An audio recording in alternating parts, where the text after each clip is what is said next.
Meeting the love of their life, eloping, and getting married is something that most teenage girls dream of. Caroline Crouch was no different. A young girl in high school, only 15 years old, was flattered by a financially well-off 27-year-old pilot who flew his helicopter over her school.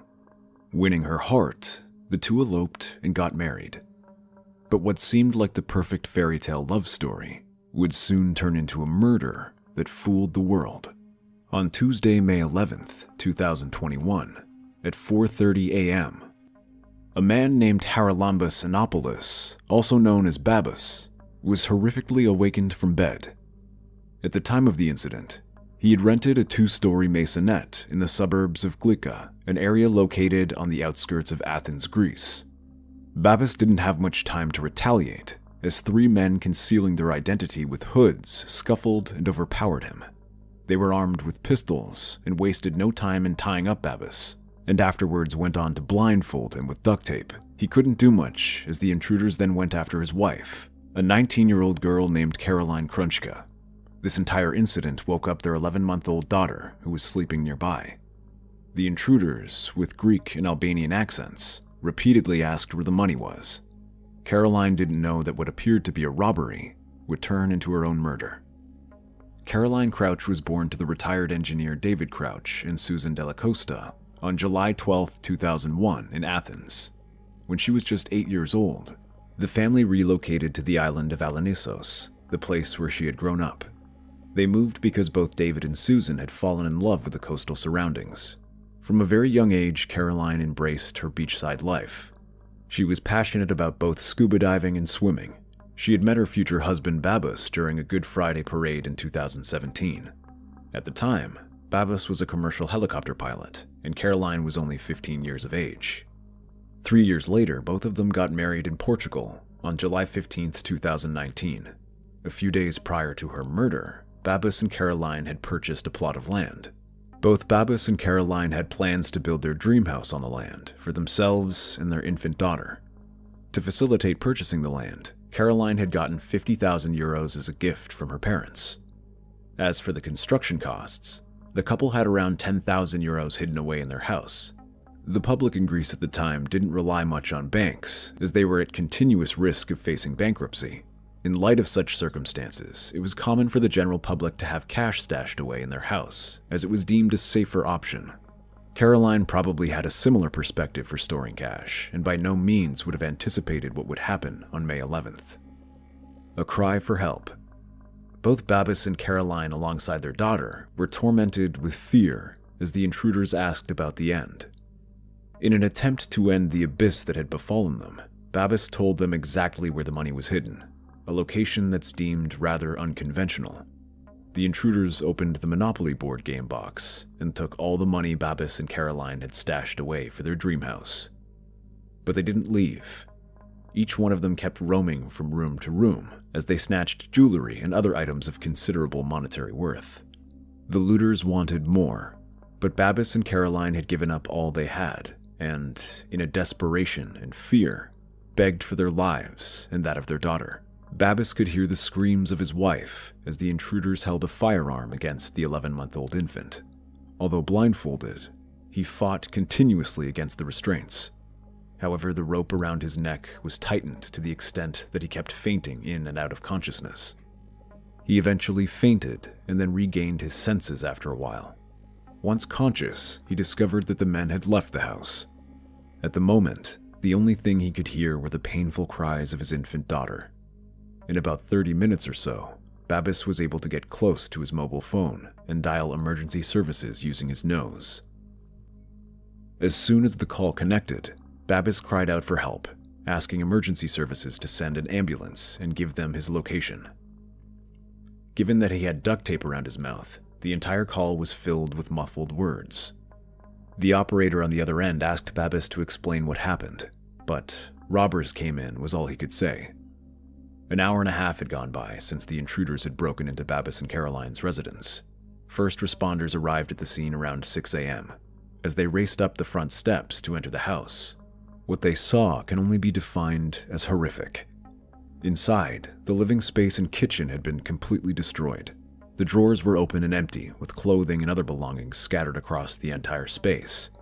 Among them was an open Monopoly box, the same box in which Babis and Caroline had hidden the money. First responders also found a security cam on the living room couch. It appeared as if it had been ripped off the walls. While the camera was lying on the couch, its memory card was missing. From the staircase hung the corpse of a white and brown husky puppy who had been strangled with her own leash. Babis was found on the floor of the main bedroom. His eyes and mouth were covered in duct tape that reached his neck, and restraints kept his hands and feet behind his back. On the bed, lying face down, was Caroline Crouch. Their infant daughter was beside her, crying and clapping as she pushed her mother in an attempt to wake her up. Caroline is declared dead. Their daughter, while in evident distress, appeared to be unharmed. First responders, however, were quick to observe Caroline's pale skin and determined that she was murdered. Babis went into visible shock when he was freed from his restraints and saw the corpse of his wife, the woman he'd been in love with for the past 5 years. The officers were quick to ensure the safety of the infant and began to interrogate Babis. Based on his side of the story and the state of the crime scene, the presence of 4 men was determined. Police officers concluded that 3 men had entered the house while the 4th kept watch. They interpreted the entire sequence of events up to the murder and escape as follows. 1. Intruders approached the house through a dirt road that led to its rear entrance. 2. They failed to break in through the rear door and then removed security pins off a basement window to enter the house. 3. After entering the maisonette, they murdered Roxy, the family's 7-month-old husky. The murder weapon, her own leash. 4. The 3 men then entered the main bedroom where Babis and Caroline were asleep. 5. Then they damaged the house and took the money out of the Monopoly box. 6. Before leaving, they murdered Caroline by smothering her with a pillow. 7. Since Babis was drifting in and out of consciousness, the intruders may have assumed he died and left believing that they had left no witnesses behind. As far as Caroline's death is concerned, it was revealed that it was not an instant experience. The 20-year-old female suffered an attack that lasted for around 6 minutes. Bruises across her body showed signs of retaliation, and those on her lips and tongue hinted at the possibility of sharp objects being used. No signs of sexual assault were found. Investigation and speculation.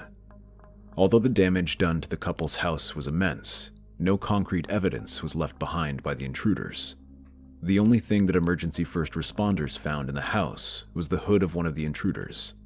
Based on how Babis had described the event, it was concluded that the hood must have fallen while Babis was retaliating. This may have been a small piece of evidence for a case of such magnitude, but the hood falling off was enough for Babis to get a glimpse of the culprit. A sketch depicting an overweight, dark-skinned, tall individual was created based on the details Babis shared. Despite being disoriented, Babis was able to identify 2 firearms that were used as well. According to him, the intruders had a black pistol and a silver Colt. Details of the investigation revealed that intruders were able to escape with 10,000 euros in cash and jewelry worth 20,000 euros. In addition, police concluded that this was an act of professional criminals who had observed the family and waited for the right moment to strike. Furthermore, a police spokesperson had stated it was brutal and violent, and went on to categorize it as an act of someone with a lack of emotions and a strong antisocial personality. Numerous speculations soon followed, as details of the investigation provided more and more insight into the murder. A key trail of thought in everyone's mind was that if money was the motive, why was murder necessary? Some other speculations put forth the claims such as, the intruders were high on drugs and could not control their actions, or maybe Caroline saw or knew them. Caroline resisted and fought back given that she was a black belt kickboxer and intruders had to silence her to keep her under control. Alarms being raised as Caroline may have started to scream when her 11-month-old daughter had a gun against her temple. While all of this was mere speculation, the investigators were certain about one thing. The attack was premeditated. The reason for such an assumption was that the intruders knew the couple had money hidden in the house. Based on this assumption, the police questioned Babis and Caroline's inner circle. They believed that the gang had been given a tip. Alongside these interrogations, Security cam footage from homes and businesses in close proximity was also examined. In the footage, the police identified a dark-colored vehicle, followed by a motorcycle that was cruising around the couple's house on the morning of the murder. Caroline Crouch is laid to rest. Caroline Crouch was laid to rest 3 days after the murder. Her burial site was the Greek island of Alanissos, the same place her parents had fallen in love with and the same place where she grew up. Babis paid tribute to his wife and said he was lucky that he had met Caroline, very lucky that she loved him, and even more lucky that she was the mother of his daughter. He went on to say that their daughter would grow up not remembering her mother. Babis added that Caroline was the joy of life and will always be near him through their daughter. While Caroline was being laid to rest, a car was pulled over in northeast Greece as a routine stop. Inside was a 36-year-old Georgian national male, Georgi Haradishvili, en route to the Bulgarian border. He had handed over his passport, but it was soon identified as a fake. Who was this man, and how is this related to Caroline's murder? This man was soon identified as Georgi Haradishvili, a violent criminal who had multiple prior convictions. He was wanted for 12 break-ins that were committed all over Athens over the past 6 months. What painted him as the likely culprit was the fact that 3 of these crimes were committed around Babis and Caroline's neighborhood. One of the 3 was in December, when Haradishvili and 3 others broke into a house through a rear window, similar to what happened with Babis and Caroline. They then continued to drag the female occupant by the hair and threatened to slit her throat. During that robbery, the group had stolen $10,000 cash and jewelry. Their next hit was on March 7th, just 2 months before Babis and Caroline made it to their hit list. During this robbery, they tied up 4 others and an older couple, along with their cleaning lady. The loot, cash, and other items of significant monetary worth. If patterns aren't enough to paint him as the culprit for the murder, then guess what? He had remarkable similarities with the sketch that was made using Babis's description of the intruder. The evidence racked up against Haradishvili included a history of violent break-ins, an attempt to flee the country, and resemblance to the sketch. Given all of this, the police were confident that they had found their man. Haradishvili was arrested and interrogated for 4 days, during which physical means of getting answers were also used. He was repeatedly questioned about getting to the location, entering the house, and killing Caroline. The physical means used to get answers left him concussed. However, he kept his stance and stated that he'd never heard of Caroline Crouch. The evidence police had against him had come up dry. Haradishvili wasn't their man after all, and was cleared of any involvement in the murder. As a consequence, 3 police officers were demoted from the Athens homicide squad. Continuing the investigation, the police set their sights on a local Albanian organized crime group. Initially, they had a list of 100 people that was later narrowed down to 10. These 10 were individuals who were on a list of criminals known as the Red List. Mugshots of each one were shown to Babis, but the police didn't reveal any other details. The case was taking longer than usual to solve, and the public was beginning to lose patience, given that crimes based on race had increased. The information on Caroline's case were so scarce that even a huge monetary reward went unclaimed. Residents of Athens by now were living in fear, not knowing who would be the next victim. Media reports from the time cited experts saying that this was not an ordinary case, and if it was, it would have been solved. Some investigation details that were revealed stated that there was no DNA or fingerprints. Caroline's family were obviously grateful for the continued pursuit of justice.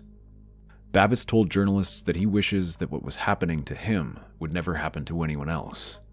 He backed police efforts and continued to front the media, all to keep Caroline's case alive. Babis was even active on social media, answering questions and expressing gratitude for continued support.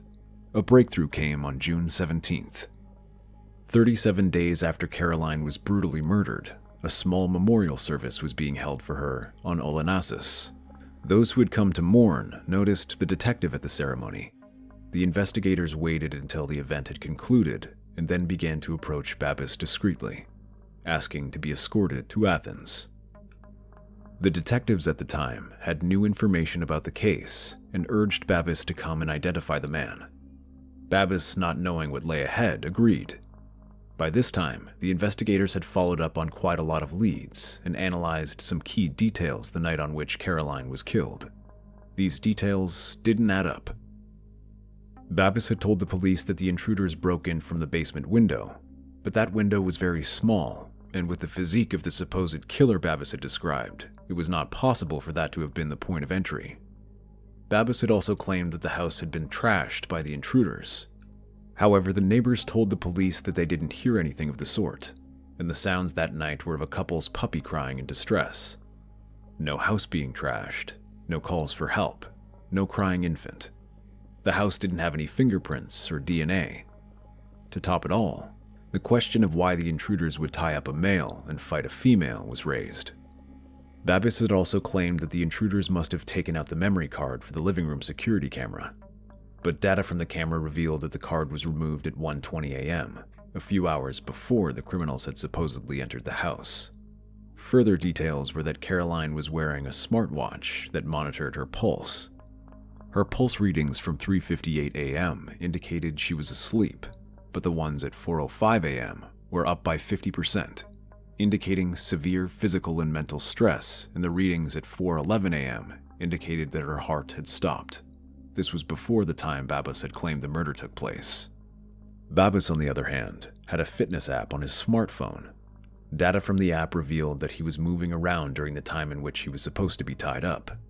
The police had also tried to reenact Babbis dialing emergency services with his phone. However, no one was able to do that. Police investigations revealed that Caroline had attempted to book a hotel for herself and her daughter on the night she was killed. A text message sent to her friend also revealed that she was threatening to leave Babbis. Back when Babbis had met Caroline, he was on holiday in Alanissos. His mother had lived on the island and was a teacher at Caroline's school. Babbis at the time was charismatic, clever, loved to take photos, and was well off financially. He gained Caroline's attention by flying a helicopter over her school. This was somewhat of a dream that most teenage girls have. But in Caroline's case, she was unaware that this dream would soon turn into a nightmare. She thought they were the perfect match and took her family into confidence, telling them she was happy. Babbis proposed to Caroline a year and a half into their relationship. At the time of the proposal, Caroline was underage, but turned 18 3 days later. The couple exchanged vows and settled in Glisanera. In the initial years of their marriage, Caroline attended college in Athens, and Babbis continued working as a pilot. Both of them were active on social media, sharing the happy life they were living. From their social media handles, the couple appeared to be in a joyful relationship filled with love and romance.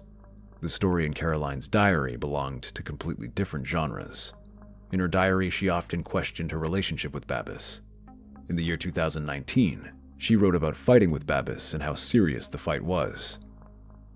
She had mentioned that she was planning on leaving and going to her sister, and that she was unsure if she could continue with him. Throughout the course of their marriage, Babbis had become increasingly manipulative and somewhat of a control freak. This behavior was rooted back in their non-traditional wedding. When Babbis and Caroline took vows, they abandoned the idea of having a traditional Greek wedding that would be filled with celebrations, family, and friends. Instead, they had eloped. What may have felt like a romantic gesture from the man of her dreams was indeed an attempt to isolate her. The isolation attempts continued when the couple returned home.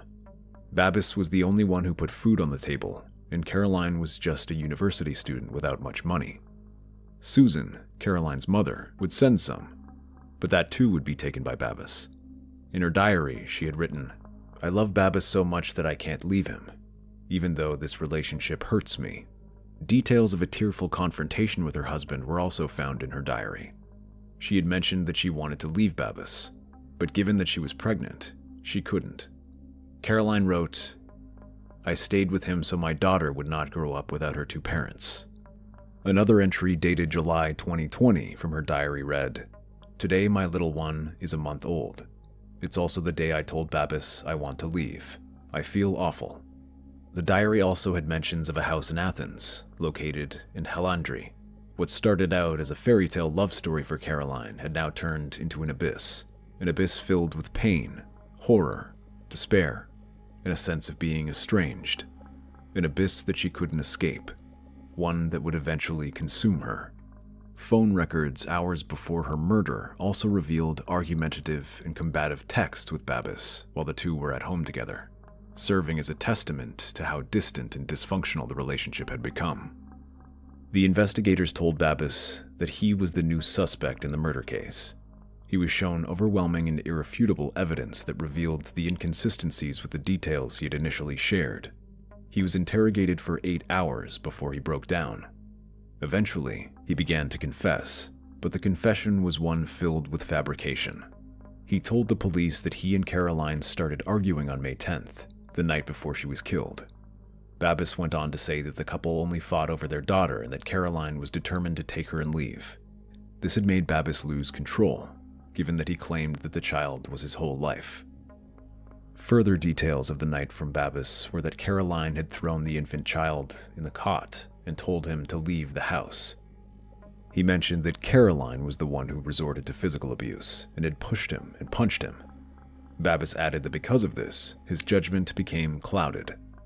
From this point onward, Babis lashed out, strangled her, pressed a pillow on her face using his complete body weight, and killed her. A cold-blooded murder in front of an 11-month-old child. He mentioned thinking about getting rid of the body, but knew that that would not be possible. Soon after, the thought of framing someone else came to mind. He staged a home invasion, and to make it look real, he even killed Roxy, placed his own child next to the corpse of his wife, and continued by tying himself up with some rope and duct tape. He mentioned that he deserved to be punished, and that he owed a big apology to everyone he'd hurt. While he believed that his actions were not justified, he tried to shift blame on Caroline, saying that he had become unstable and aggressive after the couple's one and only child. A child that would now have to grow up without her mother. A child who will never know who her mother was because she was brutally killed by the very man she once loved. The case was later dubbed the murder that fooled the world. Babis had become so confident about getting away with the murder that he didn't bother to destroy key evidence. In May 2022, he was charged and found guilty of premeditated murder, preventing the course of justice, lying to authorities, and animal abuse. Lorie was born on December 31st, 1976, and was adopted by Thelma and Araldo Soares. Her parents met when they served as missionaries for the Church of Jesus Christ of Latter-day Saints in Rio de Janeiro, Brazil. Her parents instilled in her a love for her faith. After her parents separated, Lorie and her mother moved to Orem, Utah, 40 miles south of Salt Lake City.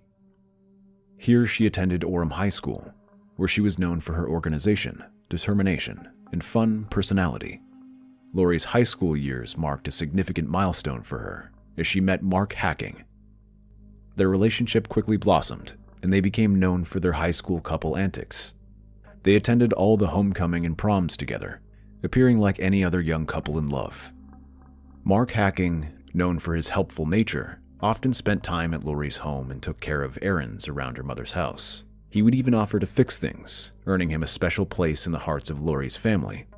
Lorie's brother jokingly expressed jealousy because Mark received more attention from Thelma, Lorie, and his mother than he did.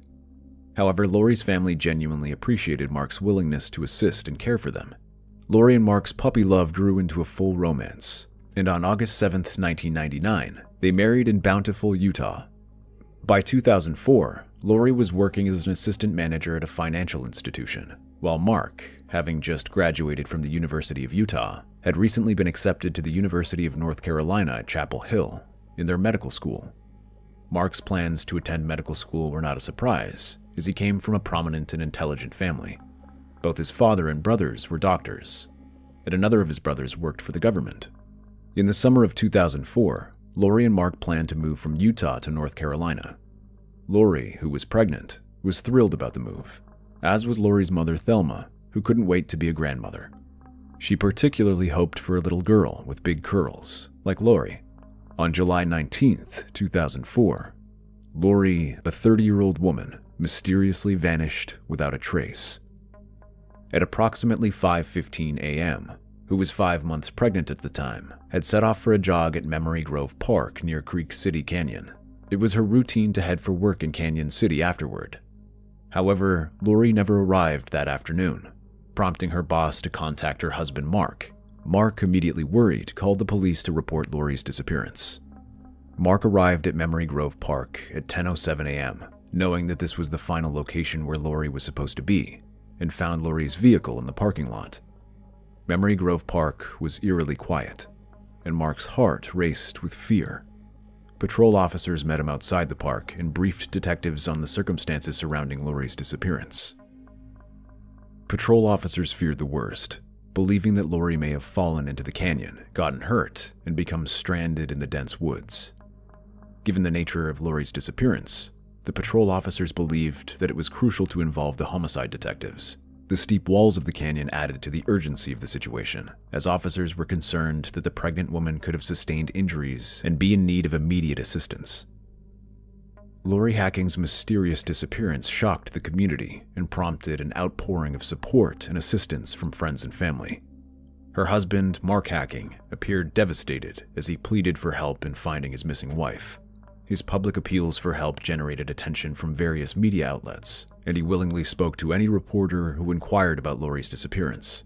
He expressed deep concern and pleaded for anyone to assist with the search. Officers with the Salt Lake City Police Department, actively investigating the matter, called for a large-scale search effort at Memory Grove Park. They requested the assistance of at least 3,000 volunteers who would be willing to come out and help look for Lorie or any evidence that she may have been there.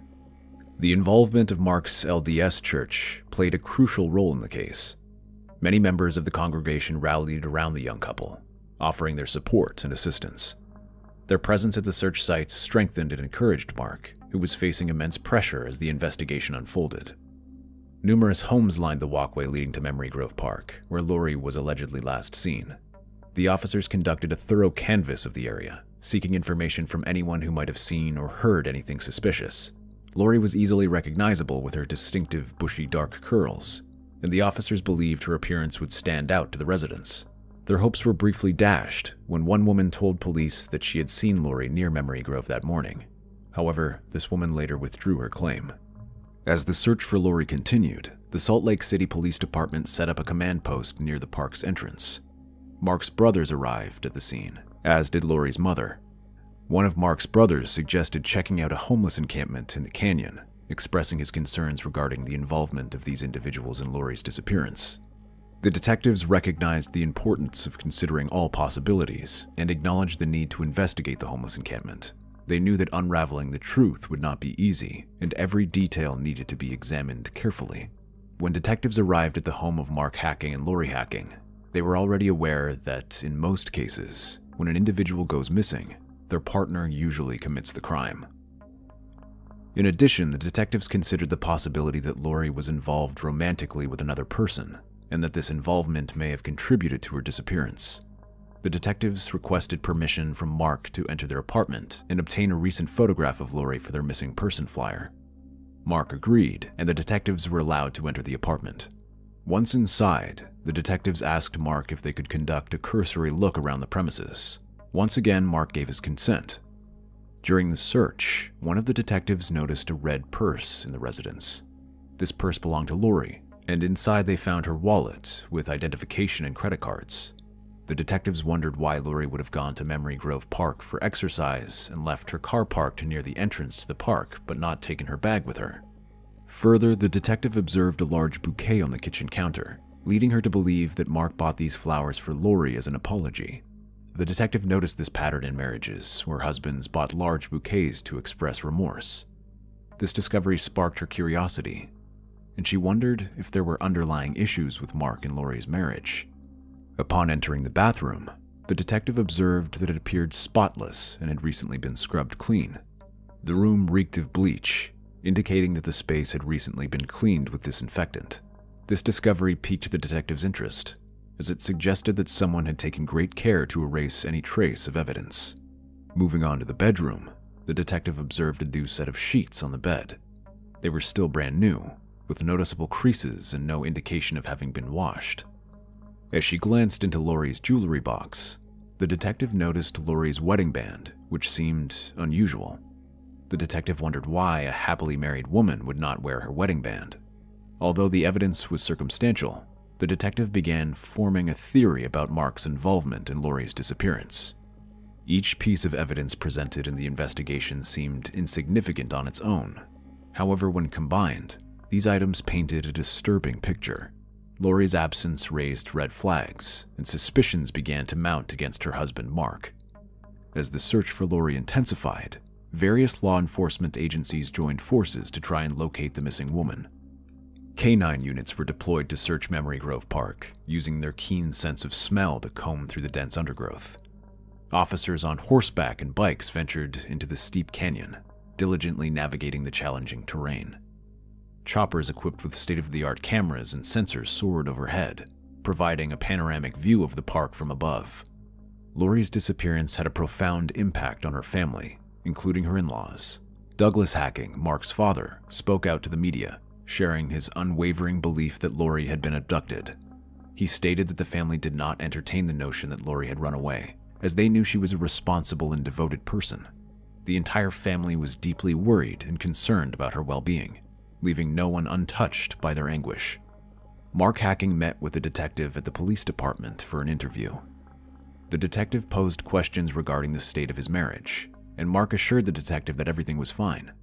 However, considering the mounting evidence and the suspicions surrounding him, this claim seemed suspicious. According to Mark, he and Lorie were packing their belongings to move to North Carolina, where he would soon be starting medical school. This revelation piqued the interest of the detective, who couldn't help but be intrigued. The detective, curious about Mark's chosen specialty, asked Mark what his area of expertise was going to be. To the detective's surprise, Mark replied that he would be specializing in oncology. Seeking further insight into Mark's credibility, the detective decided to test his knowledge. She asked Mark how to spell the word oncology. However, Mark was unable to provide the correct answer. As they continued the interview, the detective observed Mark's behavior closely. Although Mark appeared to be crying, she never witnessed tears coming from his eyes. This discrepancy raised suspicions, leading the detective to believe Mark was putting on a show. Deep down, the detective had a gut feeling that something bad had happened to Lorie, and Mark was responsible. However, she sincerely hoped Lorie could still be alive, waiting to be rescued.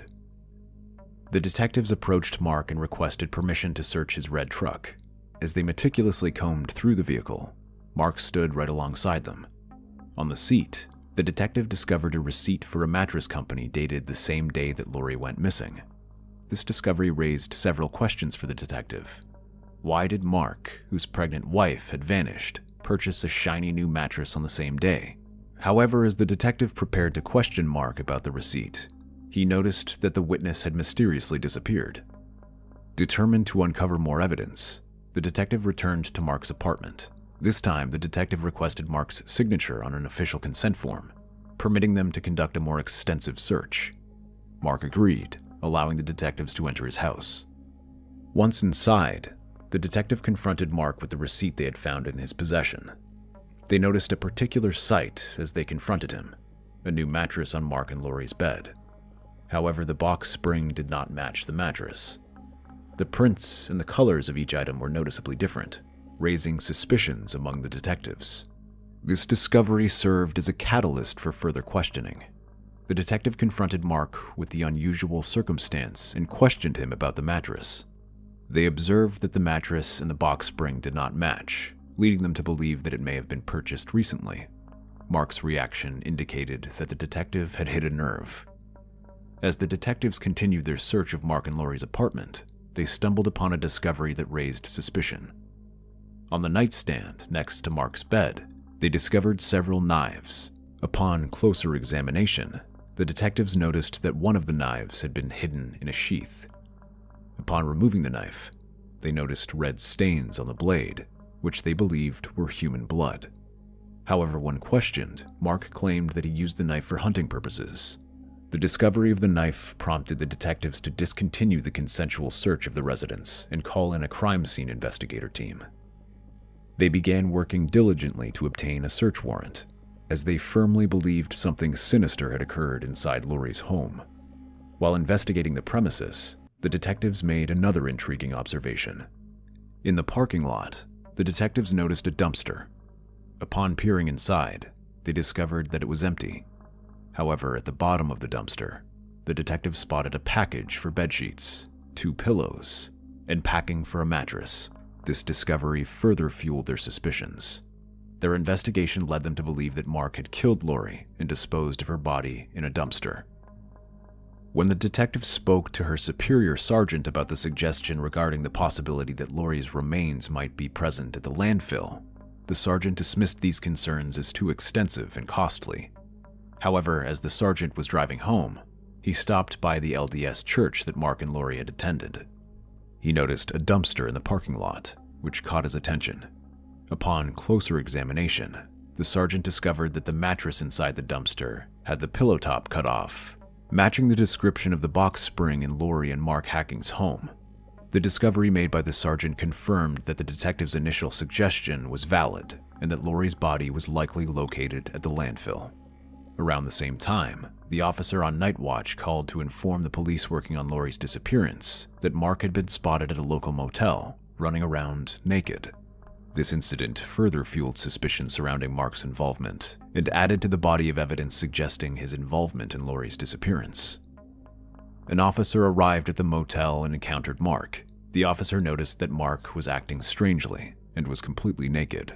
However, the officer noticed that Mark had the wherewithal to put on his shoes before running around the parking lot, which led the officer to believe that Mark was faking his behavior. Someone in their right mind would not have even realized they did not have shoes on. Mark's brother was called to the motel and assisted the officer in transporting Mark to the hospital at the University of Utah. As the investigation of Lorie's disappearance continued, detectives received information from officials at the University of North Carolina at Chapel Hill.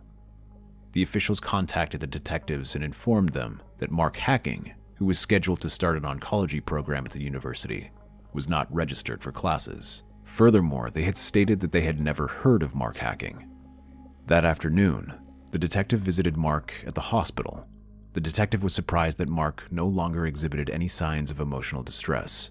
Instead, he seemed relaxed and content. Mark was seated comfortably, engrossed in eating a pizza and watching television. The detective initiated the interview, reiterating the same line of questioning that had been conducted previously. Mark continued to stick to the story that Lorie had never returned home from her morning jog. As the interview progressed, Doug, Mark's father, was present. Doug pressed Mark, urging him to tell the truth if he had done something. However, Mark met his father's gaze with a determined expression, maintaining that he had not done anything. Confident in his son's integrity, Doug believed Mark's words. After thorough investigations, the detectives discovered that Mark was not enrolled in medical school in North Carolina. They confronted Thelma, Lorie's mother, with this information, hoping to shed light on Mark's true intentions. Thelma initially refused to believe the detectives, dismissing their claims as mere speculations. However, her resolve faltered when the detective revealed that Mark had never graduated from the University of Utah.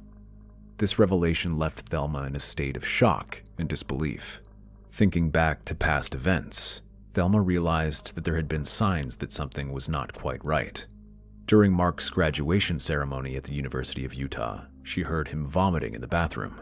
The illness prevented him from attending the ceremony, but feeling sorry for her son-in-law, Thelma took a picture of him in the cap and gown later in their apartment. Initially, Thelma remained loyal to her son-in-law Mark, thinking there was no way he would ever hurt Lorie. However, the detectives believed that he was a fraudster who had initially made himself sick in order to avoid having to tell his wife and mother-in-law that he was not graduating. The detectives believed that Mark's lies had finally caught up with him, and this played a role in Lorie's disappearance. On July 20th, 2004, 24 hours into the investigation of Lorie's disappearance, a store clerk from a nearby shop contacted the detectives to report an incident on the evening of July 18th at 9:45 p.m. The clerk stated that Lorie and her boyfriend Mark had entered the store and purchased a soda. According to the information provided, Mark exhibited strange behavior and approached the store clerk, whispering instructions not to inform Lorie that he had frequently purchased cigarettes there. Upon reviewing the CCTV footage from the store during that time, the detectives were able to confirm the clerk's account. The video showed Lorie dressed in green scrub-style pants and a tan shirt, and Mark entering the shop. The detectives believed that this was the last confirmed sighting of Lorie alive. The search efforts for Lorie continued for 3 days, with hundreds of people coming out to assist in the search. Thelma, Lorie's mother, made an emotional plea to the public, begging for the return of her only daughter. She pleaded that if anyone had Lorie, they should let her go. Because it was July, the temperatures in the canyon reached upwards of 100 degrees. The scorching heat made it grueling for the searchers, but their mission to find Lorie continued relentlessly. However, while this was going on, Mark was in the hospital recovering from a mental health episode. His brothers, growing increasingly suspicious of Mark's involvement in Lorie's disappearance, pressed him again for answers. This time, Mark confessed that he did something. He admitted to having killed Lorie. According to Mark, Lorie had discovered that he wasn't a graduate of the University of Utah, who was supposedly attending medical school in North Carolina. This revelation shattered Lorie's trust in Mark, leaving her devastated. She felt that her whole life had been built on a lie. Before Lorie could file for divorce, Mark decided to take matters into his own hands. He shot and disposed of her body in a dumpster. Once Mark confessed to his brothers, and then the detectives, the search for Lorie in the canyon was called off and moved to the landfill, and nearly 36 officers showed up at the 10-acre landfill to search for Lorie's body. Between the 2 days when the detectives believed Lorie's body had been picked up in a dumpster and disposed of in the landfill, nearly 4,000 tons of trash had been dumped there, which presented a significant challenge for investigators as they had to navigate an overwhelming volume of debris. The search for Lorie was exhaustive and physically demanding, with temperatures reaching soaring heights. The search for Lorie was a coordinated effort involving numerous agencies and professionals. Cadaver dogs and earth movers were utilized to assist in locating any potential evidence. These specialized tools helped narrow down the search area and provide crucial leads. At 8:20 a.m. on October 1st, 2004, human remains were uncovered in the landfill. This discovery was a significant breakthrough in the case, offering hope for a resolution to the mystery of Lorie's disappearance. The remains were meticulously examined and subjected to a meticulous identification process. Through the use of dental records, the remains were later confirmed to be Lorie Hacking. This crucial information provided a definitive answer to her desperate search, offering a shred of closure to her family. In April 2005, Mark Hacking, Lorie's husband, pleaded guilty to first-degree murder. Mark was sentenced to 6 years to life in prison on June 6, 2005. The Utah State Board of Pardons subsequently announced that Mark would be ineligible for parole until 2035. Lorie's family decided to remove Mark Hacking's last name from her headstone. This decision was taken to honor Lorie's memory and assert her independence in the face of Mark's actions. By removing Mark's last name, Lorie's family sought to emphasize her individuality and the strength she possessed throughout her life. 1 year after Mark Hacking's conviction for the murder of his wife, Lorie Hacking, it came to light that he had been engaging in illicit activities while incarcerated in the Central Utah Correctional Facility in Gunnison, Utah. It was discovered that Mark had been selling personal items, including auto spares, hand tracing, and other prison forms, on an online website called Murder Auction. According to prison officials, Mark initially denied the allegations, but upon further investigation, he agreed to cease his online sales activity. This discovery has sparked outrage and renewed concern about the integrity of prison systems. Drew Peterson was born and raised in Bolingbrook, a suburb of Chicago, Illinois. After high school, Drew enlisted in the United States Army, and in 1977 joined the Bolingbrook Police Department. Over the years, Drew made a name for himself in the department, eventually reaching the rank of sergeant. Upon joining the police force, Drew was assigned to various units, including the Metro Area Narcotics Squad. His dedication and skill in this field earned him recognition from his superiors, as he was awarded the Police Officer of the Year award in 1978. Drew's passion for being a police officer was evident throughout his career. His colleagues described him as a cop's cop who enjoyed working closely with his fellow officers and dedicated his life to serving and protecting the community. In 2007, At 53, he retired from the Bolingbrook Police Department, leaving behind a successful career and a lucrative pension of nearly $80,000 a year. Although Drew had a passion for law and order, being a police officer in the military and Bolingbrook, he also had a knack for attracting women. As a young man, Drew met his first wife, Carol Brown, in high school and married her in 1974. However, their marriage did not stand the test of time, and they divorced only 6 years later after Carol discovered Drew's infidelity. Before separating, Drew and Carol had 2 children, Stephen and Eric. In 1982, Drew met his second wife, Vicki Connolly, and married her. Their marriage, however, did not fare any better, and they divorced 10 years later in 1992. Drew met Kathleen Savio on a blind date, and the pair married in 2004. They had 2 children together, Thomas and Christopher. Initially, Drew was attentive and doting on Kate, always showering her with hugs and kisses and telling her how beautiful she was. However, as Drew and Kathleen's relationship progressed, his behavior towards her began to change. He started calling her ugly and a nutcase, according to Kathleen's friends and family. Around the same time Drew started to change towards his wife Kathleen, Drew met Stacy Kales, a 17-year-old working the night shift at a local hotel. Stacy, who had faced a forbidding upbringing, had lost 2 siblings before she turned 15, and in 1998, her mother disappeared. To Stacy, Drew brought a sense of stability and protection. With permission from Stacy's father, they started dating. Despite Drew being in a relationship with teenage Stacy, he was still married to Kathleen. One day, Kathleen received anonymous letters stating that she was the laughingstock of the town because her husband, Drew, was sleeping with a teenager.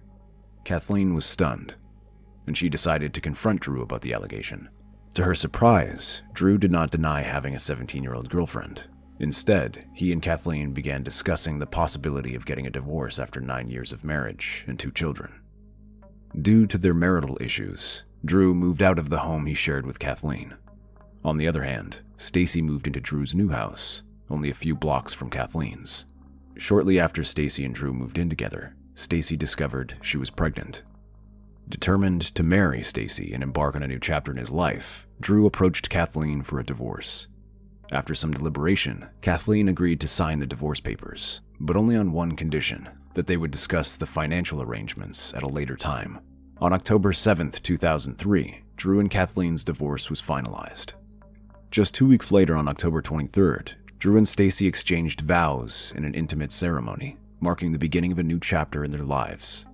Drew seemed to revel in showing his hot young wife off to his former wife, often taking Stacy on bike rides past Kathleen's home, seemingly to remind her that he had chosen Stacy over her.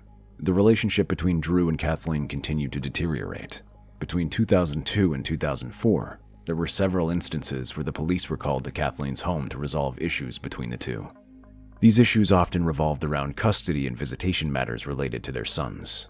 On March 1, 2004, Kathleen Savio was found dead in her bathtub in the master bedroom suite of her home. The circumstances surrounding her death were deeply suspicious. However, Kathleen's death was ruled an accident by drowning, despite the absence of water in the tub. A coroner's jury decided this verdict based on the evidence presented, which included a statement by a police officer who vouched for Drew's character. The officer assured the jury that Drew was a good man and would never harm Kathleen. After Kathleen's death, Stacy Peterson and Drew had another child together. Apart from raising her 2 young children, Stacy also helped Drew with his and Kathleen's sons. However, things took a tragic turn in 2007 when Stacy went missing on Sunday, October 28th. Stacy had planned to assist her brother in painting her new apartment in Joliet, Illinois that day. However, she never showed up, causing concern among her family. When Stacy's brother reached out to her, he failed to receive an answer. This behavior was unusual. Stacy was known to never shut off her phone and always carried it. As the day progressed, without any contact from Stacy, her family reported her missing to the Illinois State Police. An investigation was immediately launched into the disappearance, and the detectives began questioning Stacy's husband, Drew. The detectives sought to gather any information that could help them locate Stacy. According to Drew, the last time he saw Stacy was on Sunday, October 27th, when he woke up to find her telling him she was heading to her brother's house to assist with a painting project. Drew claimed that he fell back asleep and was awakened by his children a while later.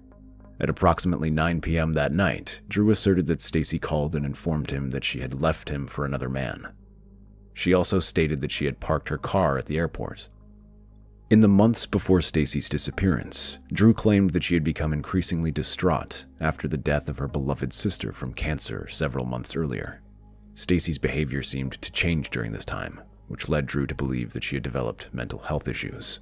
However, inconsistencies in Drew's account raised suspicion among Stacy's loved ones. Stacy's family and friends did not believe his claim that Stacy had left their children behind and fled with another man. In their hearts, they knew that she would never willingly abandon her children. Further, they believed that Stacy's distress was a natural response to the loss of her sister, rather than a sign of mental illness. As the investigation progressed, it became increasingly challenging for the detectives to make sense of what happened to Stacy. Everyone hoped that the young mother would resurface, bringing closure to a heartbreaking situation. After Stacy's disappearance, Drew took a leave of absence from the Bolingbrook Police Department. He ultimately retired from his job, allowing him to receive his full pension. Since Drew was never convicted of a crime related to Stacy's disappearance, he was allowed to retain his pension. During the early days of the investigation, conflicting accounts and rumors surrounding Stacy's disappearance emerged. However, one thing that stood out was Drew's unwavering stance. He adamantly denied having any involvement in her disappearance and maintained his innocence throughout the media frenzy. Meanwhile, Stacy's friends and family remained concerned about her whereabouts. They organized searches and posted flyers throughout the city, urging the police to help find her. The search for Stacy soon became a community effort, with people from all walks of life coming together to help find her. Despite the widespread efforts, no trace of Stacy could be found. The police conducted thorough investigations, searching ponds, several search warrants on Drew's home, and even using cadaver dogs. However, no evidence was found to suggest that Stacy had met foul play or had any involvement in her disappearance. Drew took every opportunity to speak publicly about the case. He appeared on Good Morning America with a message for Stacy, urging her to come forward and let the public know where she was. In an interview with Larry King, Drew referred to himself as the mom to his children, saying that he had taken on the roles of both parents since Stacy's disappearance. Drew portrayed himself as a victim, falsely accused by overzealous investigators and the media. His demeanor conveyed a sense of entitlement and arrogance, as if he believed he was above the law. 2 months after Stacy Peterson vanished without a trace, the police announced that Drew Peterson was the prime suspect in her disappearance. This news shocked the public, as Drew had previously been seen as a respected police officer and pillar of the community.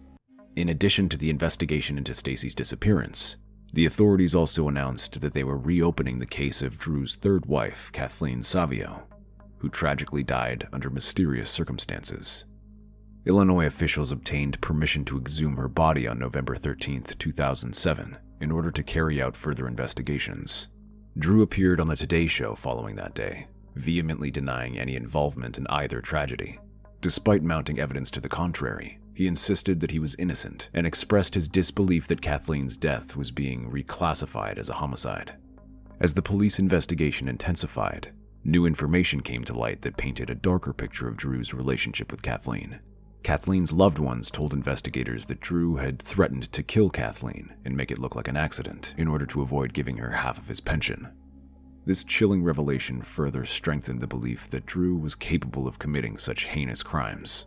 Furthermore, the medical examiner's re-examination of Kathleen's body determined that the cause of death was homicide, contradicting the initial theory that she died by accident. This development came as a blow to Drew, who had been maintaining his innocence all along. In response to the medical examiner's findings, Drew expressed shock to the media, stating that he had always believed that Kathleen's death was a result of a household accident. When the detective spoke to Drew Peterson's second wife, Vicki Connolly, she alleged that during their 10-year marriage, Drew had threatened to murder her and make it look like an accident. She also alleged that Drew had physically abused her throughout their relationship. Vicki's daughter, who lived with Drew until 17, corroborated her mother's account. The detectives learned that Stacy had expressed a desire to end her marriage to Drew. Stacy's friends and family informed them that Drew had accused her of not being attractive enough for him. As a result, Stacy had taken various measures to enhance her physical appearance, attempting to please Drew.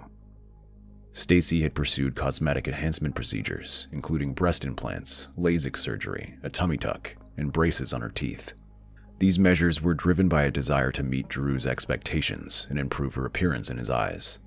However, these efforts seemed vain, as Drew continued to harbor resentment and jealousy towards Stacy. Despite Drew's fears, Stacy's seemingly innocent interactions with others continued to cause him distress.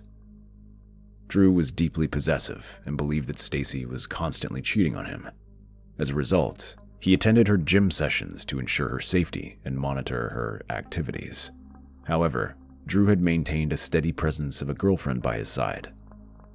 Drew's stepbrother Thomas Murphy came forward with crucial information. Thomas claimed he helped Drew carry a large blue barrel that felt warm to the touch into Drew's SUV. Afterward, Drew drove the vehicle and the barrel to an unknown location. Thomas's account was corroborated by Rick Mims, a friend of Drew's, who admitted that he and Drew purchased 3 blue 55-gallon plastic containers from their employer, a cable company, in 2003. Rick Mims also provided photos of these barrels to the detectives working on the case. However, Drew's attorney cast doubt on the reliability of Thomas's testimony, arguing that he had a history of substance abuse, and that, at the time of Stacy's disappearance, he and Drew were not even close. Stacy's sister Cassandra believed that it was crucial to have Drew Peterson take a lie detector test regarding his alleged involvement in Stacy's disappearance. However, her request was denied by his attorney. The attorney's decision to prevent Drew from undergoing a lie detector test further fueled speculation and suspicion regarding his involvement in the case. As time passed and Stacy Peterson remained missing, Drew Peterson became increasingly arrogant and self-absorbed. His ego grew exponentially, even going as far as to hire a publicist to manage his public image. In December 2008, over 1 year after Stacy's disappearance, Drew became engaged to a 24-year-old Christina Rains. She would have been his 5th wife. The relationship between Drew and Christina was unconventional, to say the least. Christina openly declared her love for Drew on national television, stating that they had a fantastic time together, and she believed he had done nothing wrong regarding his 3rd wife's murder and his 4th wife's disappearance. Their appearance on the Today Show further fueled speculation and intrigue. Christina reaffirmed her support for Drew and spoke of how happy she was to be by his side. She dismissed any concerns about his legal troubles and portrayed their relationship as a genuine and loving partnership. Drew and Christina eventually broke up, leading to public accusations that their engagement was merely a publicity stunt designed to keep Drew's name in the media. Christina herself would later admit to viewing their engagement as a publicity ploy. The dissolution of their relationship provided further insight into the nature of their relationship.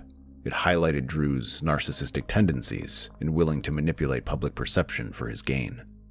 On May 7, 2009, Drew Peterson was indicted by a grand jury and arrested and charged with the murder of Kathleen Savio, his then wife. His bail was set at $20 million. Despite his arrest, Drew maintained his innocence and joked about the situation, acting nonchalantly. Drew hired a powerful team of attorneys to defend him, who referred to themselves as the Dream Team. In 2012, Peterson went on trial for the murder of Kathleen. According to the prosecution, Peterson murdered his ex-wife and then placed her body in a bathtub after she died. The timing of Kathleen's death was suspicious, as it occurred during the midst of a divorce settlement process. Kathleen was set to receive half of Peterson's pension as part of the settlement. The prosecutor presented evidence to the jury, highlighting the time of Kathleen's death and its significance in the divorce proceedings. They argued that Drew's actions were motivated by greed and a desire to retain control over his assets. Although hearsay statements are ordinarily not allowed in trials, the unique circumstances surrounding Kathleen Savio's death allowed a pastor to testify that he had consulted with Drew and his wife, Stacy, during their marriage. On one occasion, shortly before Stacy went missing, they met for coffee. During that conversation with the pastor, Casey confided in the pastor that the weekend Kathleen Savio died, Drew came home dressed in black and dumped women's clothing into the washing machine. Stacy further disclosed to the pastor that Drew had confessed to murdering Kathleen by hitting her in the head with a police baton and then arranging her body in the bathtub. Stacy added that Drew had told her she would need to lie to the police when they came by to question them. Stacy's statements to the pastor were admissible in court, as the judge determined they were an exception to the hearsay rule. The circumstances of Kathleen's death, combined with the pastor's testimony regarding Stacy's confession, ultimately led to Drew's conviction for Kathleen's murder. He was sentenced to 38 years in prison. During Drew's sentencing hearing, The courtroom was filled with tension and anticipation. Unable to contain himself any longer, Drew erupted into a tirade that lasted well over half an hour. Drew's anger was directed towards the prosecutor, Jim Glasgow. He unleashed a barrage of insults and accusations, blaming the prosecutor for everything that had gone wrong with his life. This tirade continued unabated as Drew vented his frustrations and anger. He painted a dark picture of Jim Glasgow, accusing him of manipulation, corruption, and dishonesty. Drew seemed to believe that Jim Glasgow was solely responsible for his current situation, and he vented his frustrations with every word. After Peterson's conviction, his hefty pension was suspended. While held in Menard Prison in South Illinois, Peter appealed his conviction. However, these efforts have not yielded any favorable results so far. The appellate court upheld Drew's conviction. During his time at Menard Prison, Drew allegedly tried to have a fellow inmate kill Jim Glasgow, the man who prosecuted him. Drew offered to pay $10,000 to have Glasgow killed. However, the inmate reported Drew's plot to his attorney, who contacted the police. The police placed a wire on the inmate, allowing them to record their conversations with Drew. Drew Peterson was charged with solicitation to murder for hire and was sentenced to another 40 years in prison. This additional sentence further solidified his status as a convicted felon and eliminated any possibility of his release in the near future. The disappearance of Stacey Peterson remains unsolved, and Drew continues to be the prime suspect in the case. Stacey's family and friends continue to seek justice for their loved one. They hope that one day, Drew will confess to killing Stacey and reveal the location of her body.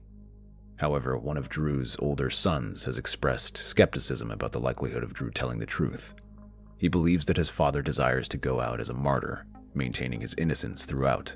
Despite Drew's unwillingness to cooperate, Stacey's family and friends remain steadfast in their pursuit of truth and justice.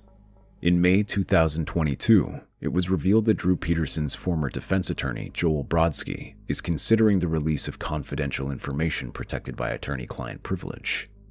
This decision has sparked debate among legal professionals and the general public regarding the ethics of disclosing confidential information and the potential consequences that may arise. Stacey's sister Cassandra has expressed frustration about the possibility that Joel Brodsky may face legal consequences for revealing sensitive information. However, Cassandra has made it clear that she stands by Joel Brodsky and supports his actions if he decides to come forward with any information regarding Stacey's disappearance. Joel Brodsky is under a continuing gag order not to disclose anything Drew Peterson shared with him confidentially. It is not clear if Joel Brodsky actually knows any information about the whereabouts of Stacey Peterson, although he has claimed that he does.